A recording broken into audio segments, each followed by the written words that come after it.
बोल मारी अम्बे, बोल मारी अम्बे, हे बोल मारी अम्बे, हे बोल मारी अम्बे, बोल मारी अम्बे, बोल मारी अम्बे, हे बोल मारी अम्बे, हे बोल मारी अम्बे, बोल मारी अम्बे, बोल मारी अम्बे। चर्चाएं होने लगती हैं। तो वहां भी मैंने कहा कि देखिए, कर्म भोगने पड़ेंगे। जो भी कर्म आपसे अच्छा या बुरा होगा, दोनों को भोगना ही पड़ेगा। कोई भी अनुष्ठान, कोई भी पूजा, कोई भी पाठ उस कर्म के भोग को रोक नहीं सकती। तो आप कहेंगे फिर क्यों करूं? जब रोक ही नहीं सकती तो क्यों करूं महाराज, क्यों करूं? तो मैं बताता हूं क्यों करना चाहिए। क्यों करना चाहिए ये सुन लीजिए आप। उस व्यक्ति ने 9 साल होने के बाद उस माला को फेंका, और जैसे ही फेंका और साथ ही साथ वो मंत्र को तो जब तक उल्टा सीधा बोल रहा था भगवान नहीं आए, लेकिन वो गुरु को भी बोलना शुरू कर दिया कि सब ढकोसला है, ये सब ऐसा वैसा है, कहीं कुछ नहीं है। ठीक लोग कहते हैं खाओ पियो मस्त रहो, मैं बेकार इस सब चक्करों में फंस गया हूं। और तब तक भगवान उसके सामने प्रकट हो गए महाराज। ये कथा है, एक काल्पनिक है, लेकिन ये कुछ सिखाएगी आपको। भगवान उसके सामने प्रकट है। काल्पनिक कथा है, मैं स्पष्ट कर दे रहा हूं, काल्पनिक है। मैं अंधविश्वास फैलाने नहीं निकला हूं महाराज। मैंने कहा ना, मेरी कथा की शैली अलग है, लेकिन इसको मैं समझाना चाहता हूं आपको इस माध्यम से। तो कहते हैं कि भगवान प्रकट हो गए और उससे कहने लगे मैं आ गया। तो वो कहता क्या है, 9 साल से पूजा कर रहे थे तब नहीं आए, और आज माला फेंक दिए तो देखो तुम भी आ गए। सब ऐसे ही होता है, सीधे उंगली थोड़ी घी निकलती है। फेंके तो देखो आ गए, घबरा गए ना। भगवान मुस्कुरा पड़े उसकी मूर्खता पर। कहने लगे ना, तेरी मूर्खता से मैं यहां नहीं आया हूं। तो कहने लगा फिर क्यों आए हो?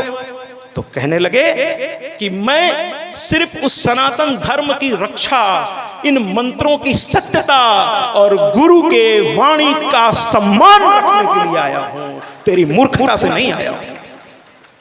तो कहने लगा वो कि फिर मंत्र से तो नहीं आए, इसी वजह से आए हो ना। तो कहने लगे अरे मूर्ख, तू क्या कहना चाहता है? 9 साल से कर रहा हूं, कुछ तो नहीं हो रहा था। तो भगवान ने उसकी आंखों के सामने ऐसे कर दिया, और जैसे ही किया उसको बहुत सारे पहाड़ दिखने लगे, बड़े बड़े पहाड़, और उसमें आग लगी हुई थी महाराज, भीषण आग। पूरा पहाड़ जल रहा था, धूं धूं करके पूरा पहाड़ जल रहा था। भगवान ने ऐसे कर दी और देखने लगा। तो कहता ये क्या दिखा रहे हो? तो कहने लगे अरे ध्यान से देख, ये तेरे जाने अनजाने में कई जन्मों के किए हुए पाप हैं जो पहाड़ के रूप में खड़े हो गए थे। तेरे मंत्र की शक्ति, तेरे गुरु की भक्ति और तेरे इष्ट के आशीर्वाद से आज ये पहाड़ धूं धूं करके जल रहा है, ये राख हो जाएगा। इसको आप इस तरह समझिए जैसे आप बैंक से लोन लेते हैं, फिर आप बहुत अच्छा पैसा कमाते हैं, लेकिन वो लोन भरने में चला जाता है, इसलिए बैंक बैलेंस नहीं दिखता है। लेकिन जिस दिन वो लोन पूरा हो जाएगा और आप रात दिन अच्छा कमाने में रात दिन मेहनत कर रहे हैं, धीरे धीरे बैलेंस भी दिखने लगेगा महाराज। अर्थात पहले पापों को जलने में ये मंत्र उपयोग हो रहे हैं। सारे पाप जिस दिन जल के भस्म हो गए, आपका जीवन पुण्य हो जाएगा। लेकिन ये कब होगा महाराज? अभी गंगा माता की भी कथा है, जिसमें बहुत सारी माताओं को, मैंने कहा ना मैं वो कथा लेके नहीं आया कि एक था राजा एक थी रानी, दोनों मर गए खत्म कहानी। वो कथा लेके मैं नहीं आया। हम तो हमेशा कहते हैं, हम कथा सुनाते जग जननी जय मात की, हम कथा सुनाते जग जननी जय मात की। अर्थात मैं तो वो कथा लेकर आया हूं जिसकी हर लाइन तो छोड़िए महाराज, हर शब्द कहीं ना कहीं कुछ ना कुछ आपको समझाएगा। तो शुरू करते हैं थोड़ा सा 2 लाइन कि किसकी कथा। तो कहते हैं हम,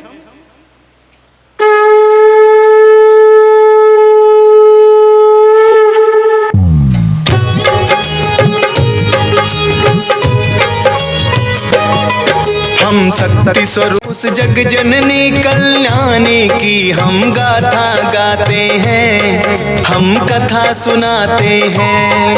हम शक्ति स्वरूपा माँ दुर्गा की कथा सुनाते हैं, पावन कथा सुनाते हैं। उस जग जननी कल्याणी की हम गाथा गाते हैं, हम कथा सुनाते हैं। है तेरे हजारों नाम तू बिगड़ी बनाएगा, है तेरे हजारों नाम तू बिगड़ी बनाएगा।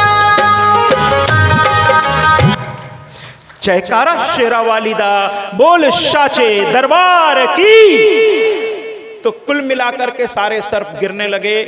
अचानक जब तक छठ की बारी आई, इन्होंने मंत्र का उच्चारण करते हुए ओम श्री ब्रह्मदेवाय नमः स्वाहा स्वाहा स्वाहा, जब ऐसे मंत्रों की आहुतियां पड़ने लगी महाराज, अब तक्षक को भी तेजी से नीचे आने लगा। वो घबरा गया, वो भागता हुआ इंद्र के पास गया, कहने लगा महाराज मुझे बचाइए, आप लोग अजीब हैं। अरे उसने उनको श्राप मिला था, मैं अपना कर्तव्य पूरा करने गया था, वो मुझे मार रहा, तो आप लोग हाथ पे हाथ धरे बैठे हैं।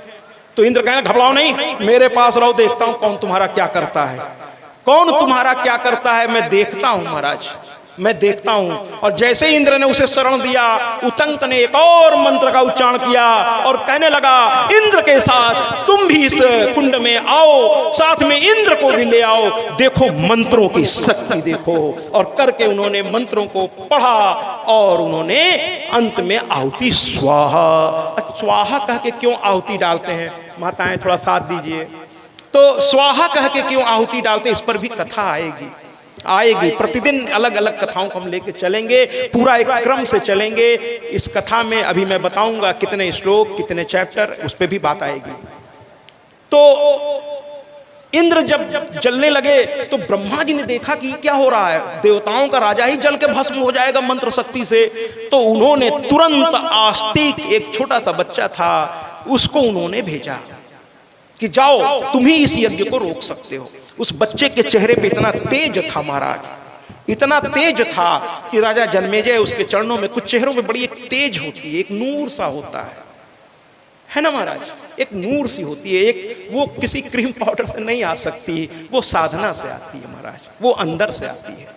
तो वो इंद्र जो है हाथ जोड़ करके कहने लगे कि महाराज मुझे बचाइए। तो ब्रह्मा जी ने कहा कि ठीक है मैं तुम्हें बचा लूंगा, लेकिन तुम आस्तिक को वहां तक पहुंचने तक अपने को रोके रखो। और उन्होंने आस्तिक को भेजा और आस्तिक ने जो है क्या कहते हैं पहुंच करके जन्मेजय से कहा, अरे आप पांडु वंश के हैं, आप इतने यशस्वी हैं, आप कहाँ ये उतंक के उसमें पढ़ करके अपने को कलंकित कर रहे हैं, कितने सर्पों को आपने मार डाला। अंत में वो कहने लगे महाराज की मुझसे गलती हो गई, क्षमा मांगा और उस यज्ञ को तुरंत रुकवा दिया।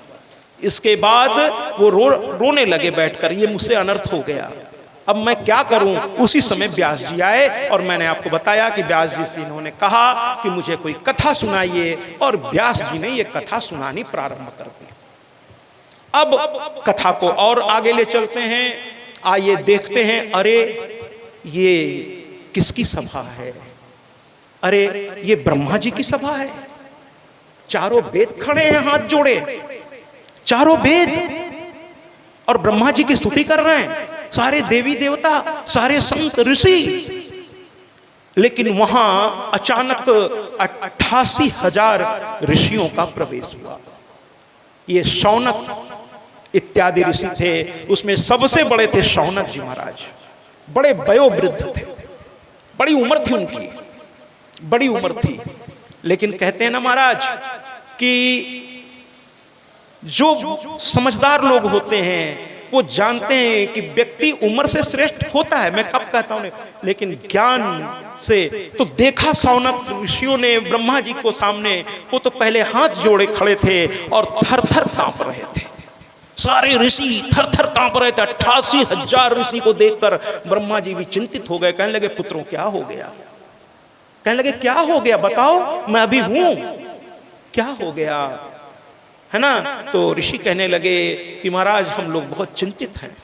कहने लगे अरे तुम तो संसार छोड़ चुके हो और सन्यासी को चिंतित सब, अरे तुम तो दूसरों को चिंताओं से मुक्त करते हो और तुम कह रहे हो मैं चिंतित हूं, तो कैसे काम चलेगा। अगर सन्यासी ही डिप्रेशन में आने लगेगा तो दूसरों को डिप्रेशन से कैसे निकालेगा महाराज, कैसे निकालेगा। तो ब्रह्मा जी ने कहा समस्या बताओ। तो कहने लगे कि कलयुग आने वाला है और कलयुग में लोग धर्म भूलने लगेंगे, हर वो काम करेंगे जो शास्त्रों ने मना कर रखा है। धर्म से वो ऐसा भागेंगे कि कुछ पूछिए नहीं। और जब धर्म से भागने लगेंगे महाराज लगे फिर हम संत क्या करेंगे, हमारी तपस्या कैसे चलेगी, हमारी साधना कैसे चलेगी, कैसे चलेगी हमारी साधना। तो ब्रह्मा जी ने कहा बस इतनी सी बात। उन्होंने मनोमय चक्र को आदेशित किया प्रकट हो, और इस बार चक्र बहुत घनघोर आवाज करता प्रकट नहीं हुआ, क्योंकि उसे किसी को मारने के लिए, किसी का विध्वंस करने के लिए नहीं बुलाया गया था। वहां तो कुछ अच्छा होने के लिए उसे बुलाया गया था। तो बड़े ही सौजन्यता से वो आया, बहुत आराम से वो घूम रहा था, धीरे धीरे ब्रह्मा जी के आदेश की प्रतीक्षा कर रहा था।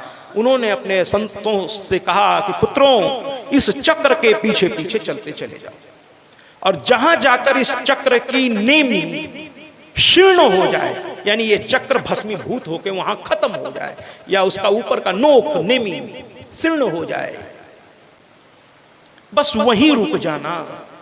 और वहां से 28 से भी ज्यादा आप कह लीजिए कि इतने कोस की दूरी में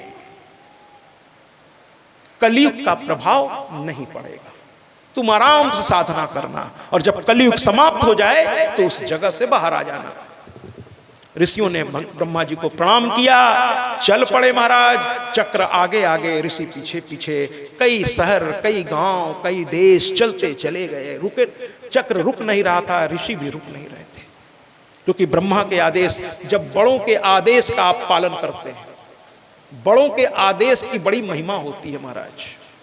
उनके आदेशों का आप देखिए ना, रामचरितमानस में, मैं फिर थोड़ा रामचरितमानस की ओर जा रहा हूं, कि जहां भगवान का जन्म हुआ उसको भी तुलसी बाबा ने सुंदर कांड नहीं कहा। क्या कहा? बाल कांड, यही कहा ना।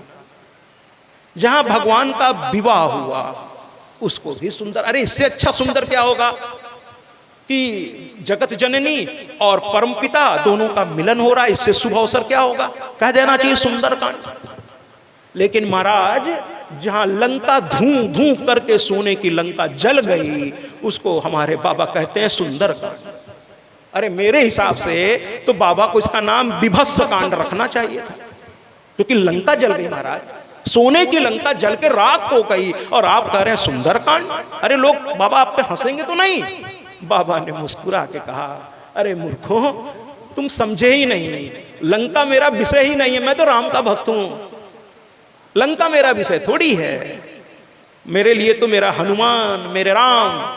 और सुंदर कांड की पहली लाइन ही बता देती है कि उसका नाम सुंदर कांड क्यों पड़ा।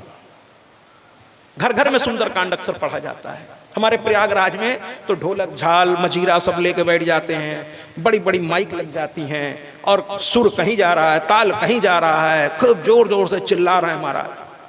और कहते हैं महाराज मैं 1.5 घंटा में पढ़ लेता हूँ, कोई कहता है मैं 1.25 घंटा में पढ़ लेता हूँ, कहे महाराज मैं तो 45 मिनट में पढ़ लेता हूँ। हमने कहा बस पढ़ ही लेते हो, समझ नहीं पाते। इसको नहीं, हनुमान चालीसा आप पढ़ रहे हैं लेकिन उसको आप समझ ही नहीं रहे हमारे, उसको समझिए। आरती आप रोज करते हैं ना, तन मन धन सब है तेरा स्वामी, सब कुछ है तेरा, तेरा तुझको अर्पण, तेरा तुझको अर्पण, क्या लागे मेरा। कहते हैं कि नहीं कहते हैं? लेकिन कितने लोग तन मन धन अपने इष्ट में लगा रखे हैं। ईमानदारी से बताइए, ईमानदारी से बताइए।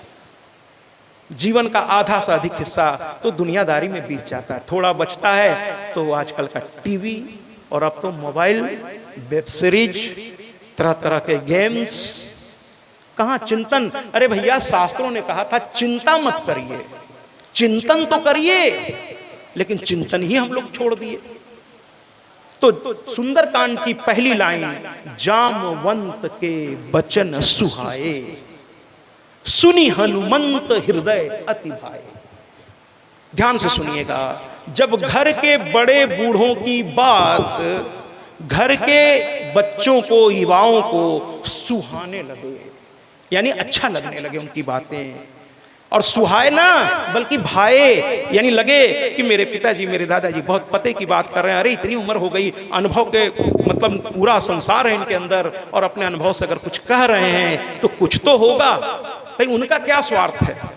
अगर वो मुझे समझा रहे हैं उसमें उनका क्या स्वार्थ है? कभी गहराई से ये भी देख लीजिए। चलिए कक्षा अगर इनकी बात मान लेंगे तो इनको कितना फायदा हो जाएगा, कभी इस तरह से गणित लगा के देख लीजिए तो पता चलेगा कुछ नहीं।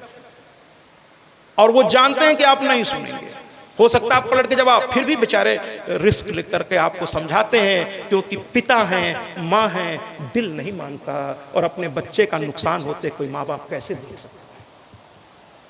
इसलिए पिता बोल बैठता है। लेकिन जिस दिन हनुमान जी की तरह जामवंत के बचन सुहाए, सुनी हनुमंत हृदय अति भाए, और जैसे ही बड़ों की बात आपको सुहाने यानी पसंद आने लगेगी, उसको आपको मन करेगा कभी से कर देना है, तो फिर जानते हैं क्या होगा? जागिर चरण देई हनुमंता, सो तो गया पाताल तुरंता। फिर तो जैसे ही वो उठे हनुमान जी, कहने लगे, जामवंत ने आगे कहा, राम काज ली नहीं अवतारा, सुनते भय पर्वताकारा। पर्वताकार हो गए हनुमान, और जय श्री राम कह के अंगूठे के नोक से केवल उस पहाड़ पर से छलांग लगाई, और पहाड़ धड़धड़ाता हुआ पाताल में चला गया। तो बड़ों की बात और उनका आशीर्वाद, जो बच्चे सुबह सुबह अपने माता पिता और इष्ट का और गुरु का आशीर्वाद लेके घर से निकलते हैं, फिर उन्हें किसी के आशीर्वाद की जरूरत नहीं पड़ती महाराज, उसे किसी ताबीज की जरूरत नहीं है ना, किसी ताबीज की जरूरत नहीं। माँ का आशीर्वाद, पिता का आशीर्वाद, बड़ों का दुलार आपका रक्षा कवच बन जाएगा, आपके इष्ट का देख रेख आपका रक्षा कवच बन जाएगा। तो सुंदरकांड इसलिए पढ़ा कि यहाँ बड़े की बात युवा मान रहे हैं, मानी नहीं रहे, सम्मान दे रहे हैं। तो वापस कथा में आते हैं महाराज। तो यहाँ चलते चलते एक जगह चक्र शीर्ण हो गया, और वो चक्र जैसे ही शीर्ण होकर विलुप्त हुआ, सभी सन्यासी जयकारा शेरा वालिदा, बोल साचे दरबार की। हाँ, थोड़ा ऊर्जा से। तो कुल मिलाकर के क्या कहते हैं, जब जयकारा लगाया और सब संत आसन लगा के बैठ गए महाराज, उस स्थान का नाम नैमिषारण्य, जहां नेमी चक्र की शीर्ण हुई थी। भागवत आपने कई बार सुनी होगी, शायद किसी ने बताई भी हो, लेकिन आज मैंने कहा देवी भागवत, ये सुनने के बाद कुछ और सुनने की इच्छा बाकी नहीं रह जाए। मैं ये नहीं कहता कि सुनिए नहीं, सुनिए महाराज, लेकिन देवी भागवत अपने आप में संपूर्ण है। तो नैमिषारण्य उस जगह का नाम पड़ा, नैमिषारण्य, वहां नेमी शीर्ण हुई, और वहां पर सब बैठ गए। और उधर क्या हुआ महाराज कि सूत जी नाम के एक लड़के, जिनकी उम्र मात्र 16-17 साल, वो चले आए, और सौनकादि जी की उम्र जो है 85 साल, वयोवृद्ध, लेकिन जैसे ही सूत जी को देखे खड़े हो गए, प्रणाम किया, कहने लगे महाराज आइए। कल आदरणीय प्रहलाद भाई जी, मैं उनके ऑफिस से पहुंचा तो वो सीट से खड़े होकर कहते हैं आप बैठो। हमने कहा नहीं, वो आपकी सीट है, उस पर मेरा अधिकार कहाँ से हो गया, आप बैठो, वो आपकी सीट है, ठीक है। तो ये आदर देने का, एक सम्मान देने का, आदरणीयों का अपना एक तरीका होता है। भगवान विष्णु ने भी नारद से कहा था, तुम तो अब मेरे बराबर हो गए, आओ शेषनाग पे बैठ जाओ। और शेषनाग पर बैठने का अधिकार भगवान विष्णु के अलावा किसी को नहीं है। नारद की बुद्धि भ्रमित हो गई, ये रामचरितमानस में आपने कथा सुनी होगी। कुल मिलाकर के सूत जी को उन्होंने प्रणाम किया, सूत जी को आसन दिया। कोई अगर संत आपके घर पहुंचे तो उसे पहले आसन दीजिए, फिर परात मंगाइए, फिर जल से उसके चरणों को धोइए महाराज। पाद अर्ध, धूप दीप नैवेद्य, और अंत में आरती। ये संत की स्वागत का तरीका है। चरणों को धोइए, फिर उसे पोंछिए, उसके बाद उसको तिलक लगाइए, अक्षत लगाइए, उसको माला पहनाइए, फिर उसके सम्मान में थोड़ा सा आरती करिए, भगवान का नाम लीजिए और उसके बाद उसे कुछ जलपान करा करके फिर उसके चरणों में बैठकर आप उससे बात करिए। तो शौनकादिक ऋषियों ने उनका सम्मान किया। सूत जी कहने लगे, अरे आप लोग इतने परेशान क्यों हैं? कहने लगे कि मन नहीं लग रहा है, कोई ऐसी कथा सुनाइए, कोई ऐसी कथा सुनाइए जिससे मन को शांति मिले। ये कथा देखिए कई जगह एक साथ शुरू हो रही है महाराज। एक तरफ जन्मेजय को व्यास जी सुनाना शुरू कर रहे हैं, अब दूसरी ओर सूत जी महाराज यही कथा शौनकादिक ऋषियों को सुनाने जा रहे हैं, और तीसरी ओर कार्तिकेय जी महाराज अगस्त ऋषि को सुनाने जा रहे हैं। सोचिए कथा कितनी प्रभावकारी है। 3 बड़े बड़े आदरणीय लोग सुनने वाले और 3 बड़े बड़े आदरणीय लोग सुनाने वाले, ऐसी कथा है। तो कहने लगे कि ठीक है महाराज, हम आपको कथा सुनाएंगे। सूत जी कहने लगे कि मैं आपको कथा सुनाऊंगा। तो कहने लगे शौनकादिक ऋषि कौन सी कथा? तो कहने लगे वही श्लोक उन्होंने दोहरा दिया, देवी भागवतम नाम पुराणम परमोत्तमम तरलोक्य जननी साक्षात गीयते यत्र शाश्वती। और जब ऐसा कहा तो मैंने बताया जन्मे जी ने क्या प्रश्न किया कि क्यों आप इसको कह रहे हैं, इत्यादि इत्यादि इत्यादि। अंत में कथा शुरू हुई। और कथा कैसे शुरू हुई महाराज कि व्यास जी कहने लगे, और एक मजेदार बात आपको और बताएं कि सारे पुराण लिखने वाले व्यास जी हैं, उप महापुराण भी लिखने वाले व्यास जी हैं, वेदों का विभाजन भी व्यास जी ने किया है। लेकिन किसी भी पुराण में, किसी भी उप महापुराण में आप कहीं नहीं देखेंगे व्यास उवाच, कहीं किसी भी नहीं देखेंगे। अगर देखिएगा तो हमें दिखाइएगा, कहीं नहीं लिखा। व्यास जी ने केवल पुराणों को लिखा है, किसी को सुनाया नहीं है। लेकिन पहली बार सुखदेव जब उनके पुत्र भ्रमित हो रहे थे तो व्यास ने ये कथा पहली बार सुखदेव जी महाराज और साथ में सूत जी बैठे थे उनको सुनाई। और उसके बाद व्यास जी ने आज जन्मेजय को सुनाना शुरू किया महाराज। और एकमात्र ये पुराण है, मैं सीना ठोक के कहना चाहता हूं, जहां बार बार मिलेगा व्यास उवाच, यानी व्यास जी ने कहा। फिर नर नारायण ने नारद से भी कहा। ये कथाएं कई जगह चल रही हैं महाराज। भगवान कृष्ण के पिता वासुदेव जी को नारद जी सुना रहे हैं। सोचिए साहब ये कथा कैसी होगी।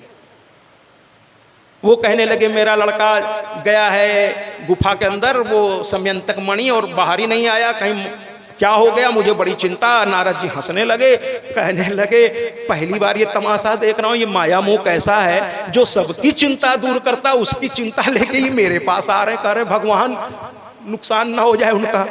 तो नारद जी को हंसी आ गई, लेकिन पिता के दिल को उन्होंने समझा और उन्होंने देवी भागवत सुनाई। और जिस दिन देवी भागवत पूरी हुई, जामवंती के साथ कृष्ण मुस्कुराते हुए आकर पिता का चरण छू लिए। ऐसी है मेरी देवी भागवत महापुराण। तो कुल मिलाकर के महाराज सूत जी ने कहा कि अब ध्यान से सुनिएगा।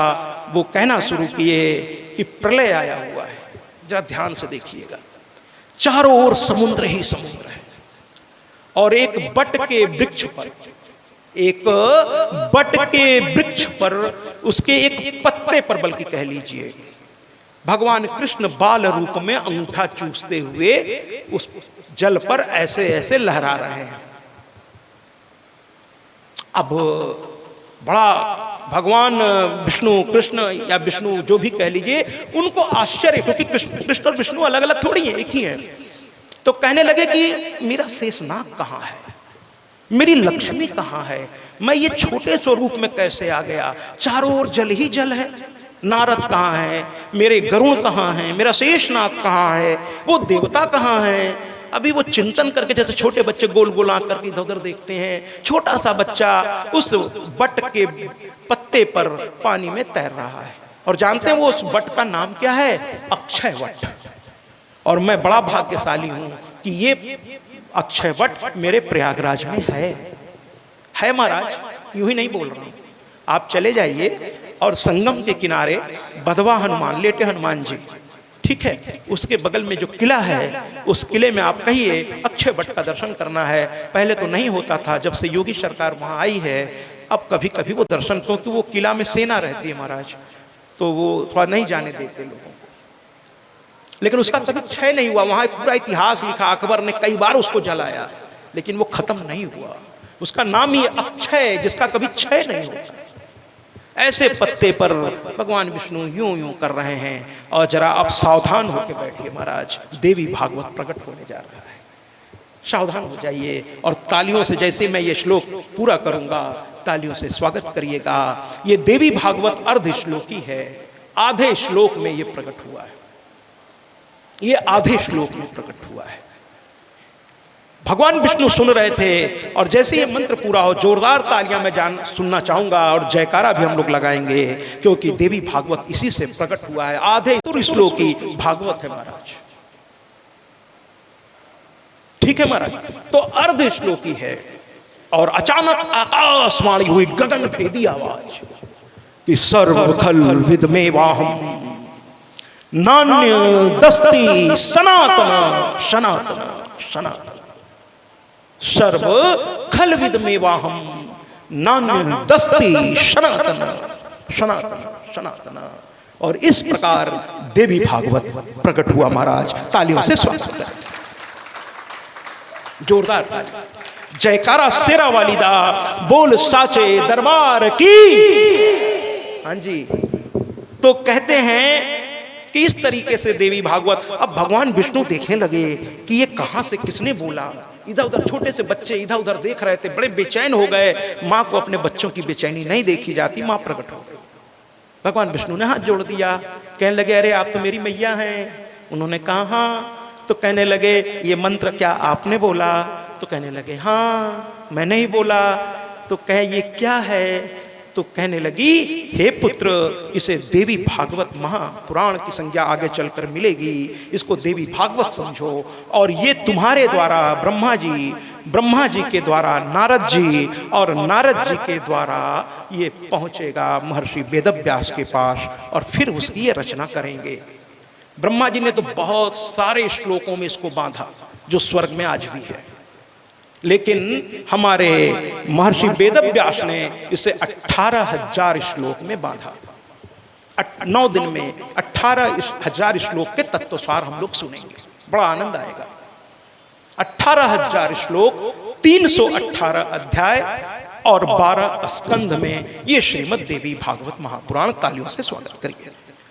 तो कुल मिलाकर के शौनकादिक ऋषियों ने सूत जी महाराज जी से कहा, और सूत जी महाराज ने कथा शुरू की।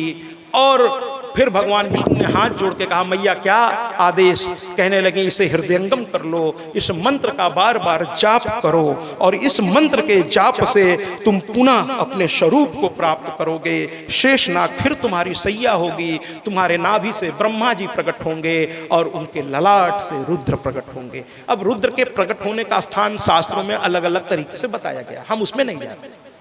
कुल मिलाकर के ब्रह्मा विष्णु महेश और जब प्रकट हो गए तो मैया ने कहा कि आप तीनों लोग मिल करके सृष्टि की रचना करो, क्योंकि तुम ही तीनों सृष्टि को चलाते हो। एक सत्वगुण प्रधान है, यानी भगवान विष्णु सात्विकता उनमें प्रधानता लिए हुए है, तो वो पालन करता है। देखिए जो एडजस्ट करके चलना जानता है वही परिवार को लेके चल सकता है। जो उग्रवादी होगा वो परिवार लेके कहाँ चलेगा महाराज? अगला एक सुनाएगा तो 4 सुनाएगा, परिवार टूट जाएगा। समझ रहे हैं ना महाराज? तो शांति, जिसके अंदर सहने की क्षमता हो, धर्म का कार्य भी वही कर सकता है ना? धर्म का कार्य आप सभी आदरणीय जिन्होंने आयोजन किया है, ध्यान से सुनिए मेरी बात को। धर्म का आयोजन वही कर सकता है जो स्वयं कष्ट सहकर दूसरों को सुख दे, वही धर्म के कार्य को आगे बढ़ा सकता है महाराज। और ये कुबत सब में नहीं होती, ये सब में नहीं होती। ये तो ईश्वर किसी किसी को प्रदान करता है, किसी किसी को प्रदान करता है। तो कुल मिलाकर के महाराज इस तरीके से यहाँ पर माँ प्रकट हो गई और कहने लगी सृष्टि की रचना। माँ तो पहले से प्रकट थी, ये तीनों आ गए। माँ ने आदेश दे दिया कि भगवान विष्णु तुम सात्विक हो, सत्व गुण की तुम्हें प्रधानता होगी, राजसी और तामसी तुम में गौण होगा, यानी होगा। तीनों गुण होते हैं, अब उस पर आज नहीं जाएंगे वरना वो बहुत कठिन विषय है। सत्व गुण के क्या क्या कहते हैं लक्षण है वो भी मैं आपको बताऊंगा कि आप कब समझेंगे कि आप पर सत्व गुण प्रभावी हो रहा है। रजोगुण के क्या लक्षण है ये भी मैं बता दूंगा आपको। चलिए बता ही देता हूं, 2 मिनट और इसमें जोड़ लेते हैं, क्या दिक्कत है। जब आपका धार्मिक कार्यों में मन लगने लगे, जब दूसरों के दुख देखकर आपके आंखों में आंसू आने लगे, जब दूसरों के लिए कुछ करने का मन करने लगे, है ना, और सबकी भावनाओं को आप समझने लगे, सबका आदर, अपने सम्मान से पहले उसका सम्मान का ध्यान रखें, तो याद रखिए उस समय आप में सत्व गुण की प्रधानता है महाराज, और आप प्रशंसनीय हैं। इस गुण को बनाए रखें। राजसी गुण क्या है कि जब थोड़ा आपको आलस आने लगे, बात बात पे किसी से झगड़ा करने का मन लगे, कोई मतलब नहीं है। एक आदमी सबसे लड़ता था, एक दिन एक आदमी ने पूछा क्यों लड़ रहे हो, कोई तो वजह होगी। भाई मैंने तो कुछ तुम्हारा किया नहीं, मुझे तो याद नहीं आ रहा, क्यों लड़ रहे हो? क्या तुमने कुछ नहीं किया इसीलिए तो मैं तुमसे लड़ रहा हूं, कुछ करो, हमको अच्छा नहीं लगता शांति, कुछ करो मेरे साथ। तो राजसी गुण में आलस, लड़ने की इच्छा और दूसरे की निंदा, इस पर हम फिर बाद में आएंगे किसी दिन कि निंदा कितनी बुरी चीज है। दूसरे की निंदा करने की प्रवृत्ति बढ़ने लगती है तो समझ लीजिएगा राजसी। और भोगने की बड़ी इच्छा होगी, धर्म कर्म में मन नहीं लगेगा, भोगने की इच्छा होने लगेगी, तरह तरह के भोगे, तो इसको राजसी। और तामसी क्या है कि हमारे उधर प्रयागराज में कहावत है, पता नहीं आपको समझ में आएगा कि नहीं है, ऐसे तो भाव से शायद समझ लेंगे कि कहते हैं कि न खेलब न खेले देव, खेलवो बिगाड़ दे, यानी न तो करेंगे न करने देंगे, बल्कि जो तुम कर रहे हो उसको कैसे खत्म करके उसको खत्म करेंगे, उसी में रात दिन जो बुद्धि लगाता है उसे तामसी कहते हैं। जिसके मरने पर पूरी कॉलोनी, ऊपर से तो कहते हैं भाई भारतीय परंपरा है, सभ्यता है, बड़ा दुख हुआ, और अंदर अंदर कहते हैं अब चलो कल से थोड़ी शांति तो आएगी। ऐसा भी क्या करना महाराज, काम ऐसा करिए जो चिता के साथ जल के भस्म न हो जाए। चिता के जल, शरीर ये जल जाने दीजिए, लेकिन आपके कर्म अमर कर दें आपको। आज भी भगत सिंह, चंद्रशेखर आजाद और न जाने कितने वीर सपूतों को हम याद करते हैं महाराज, वरना उनके साथ मरने को तो और भी आम आदमी मरे होंगे, कितनों के नाम हम लोग जानते हैं। कुछ तो क्रांतिकारी हैं जो गुमनामी का घेरे में रह गए, मैं उनको सम्मान देता हूं, लेकिन जिन्होंने जीवन में कुछ नहीं किया, बस यूं ही जिया और चले गए, ऐसे जीवन का क्या करना महाराज। तो इस तरीके से यहां पर हम इस बात को और आगे बढ़ाते हैं कि अब तीनों से कह दिया कि तुम लोग सृष्टि की रचना करो। ब्रह्मा जी चिंतन करने अपने कमल के आसन पे, भगवान विष्णु अपने शेषनाग के आसन पे, और कैलाश पर जाकर शंकर भगवान चिंतन में डूब गए। अब ब्रह्मा जी क्या सोच रहे हैं कि पंच तत्व तो है नहीं महाराज, क्षितिज जल, पावक, गगन, समीरा, चारों तरफ जल ही जल है, पंच तत्व नहीं है, और बिना पंच तत्व के शरीर का निर्माण या बाकी चीजें कैसे निर्माणित होंगी। वो चिंतन कर रहे हैं, और भगवान विष्णु को पता नहीं कैसे योग निद्रा ने घेर लिया महाराज। जब बहुत शांति मुद्रा में बैठेंगे तो नींद आएगी, और वो योग निद्रा में एकदम डूब गए महाराज, डूब गए। और जब बहुत आलस आ जाए तो याद रखिएगा आपके अंदर विकार पैदा होगा। इसीलिए हमेशा एक्टिव रहिए, हमेशा कुछ ना कुछ करते रहिए महाराज। रिटायर हो गए हैं और अच्छे काम है आपके पास, बहुत कुछ है करने को, करिए ना, चुन लीजिए अपने मनपसंद, लेकिन एक्टिव रहिए महाराज। आपने जीवन में बहुत कुछ पाया है, अपने सम्मान को आप हमेशा कहते हैं ना, यारो उठो चलो भागो दौड़ो, मरने से पहले जीना ना छोड़ो, मरने से पहले जीना ना छोड़ो। हमारे जो है यहाँ पर चिंतन, और अचानक भगवान विष्णु के कान से 2 दैत्य पैदा हुए, उनके कान के मल से एक तरफ से मधु निकला और एक तरफ से कैटब निकला महाराज। मधु क्या है? राक्षस थे, और ये प्रकट हो गए महाराज। और राक्षसों की आदत होती है कि वो प्रकट होते ही देखिए दुष्ट आदमी ना जब भी सोचेगा गलत, आप उसको सही बात भी कहेंगे उसमें भी वो गलत अर्थ निकालेगा, वो उसका स्वभाव है। और स्वभाव कैसे बदलेंगे आप किसी का? उसका स्वभाव वो खुद बदल सकता है लेकिन वो बदलने को तैयार ही नहीं है महाराज। देखिए जो सज्जन होते हैं वो अपनी गलती को एहसास करते हैं, आगे बढ़ के उसको स्वीकार करते हैं। और याद रखिए जो आगे बढ़कर अपनी गलती के लिए क्षमा मांगता है महाराज, वो वाकई दूसरों की गलती को क्षमा करने के योग्य होता है, इसलिए वो क्षमा मांगने में संकोच नहीं करता। तो कहने का तात्पर्य है कि मधुकैटभ ये जो है महाराज, ये लगे घूमने इधर उधर और पानी में ऐसे ऐसे हाथ मारना शुरू कर दिया, पूरी पानी इधर से उधर हिलने लगी, इतने ताकतवर थे कि पूरे समुद्र में उछाल आने लगा, तूफान सी स्थिति आ गई, जलचर त्राही त्राही करने लगे। और तब मां को दया आई और अचानक, ध्यान से सावधान हो जाइए, पहला मंत्र माया बीज मंत्र, पहला मंत्र बल्कि वाग बीज मंत्र, वाग बीज। देखिए 3 मंत्र होते हैं, वाग बीज, काम बीज। तो इन तीनों मंत्रों में से पहला मंत्र अचानक आकाश में बिजली की तरह पूरा जोर से घड़घड़ाते हुए एक आवाज आई और एक आवाज से बाहर निकल करके आया हिरिंग, माया बीज, हिरिंग। अब इनको लगा, उनको ये नहीं मालूम कि ये माया बीज है, ये महालक्ष्मी का मंत्र है और ये बहुत प्रभावकारी है, उनको इस सबसे कुछ मतलब नहीं है। उनको तो बस ये लगा कि ये कोई शक्ति है जिसने हमें कुछ खेलने के लिए दिया है, चलो इससे खेलते हैं।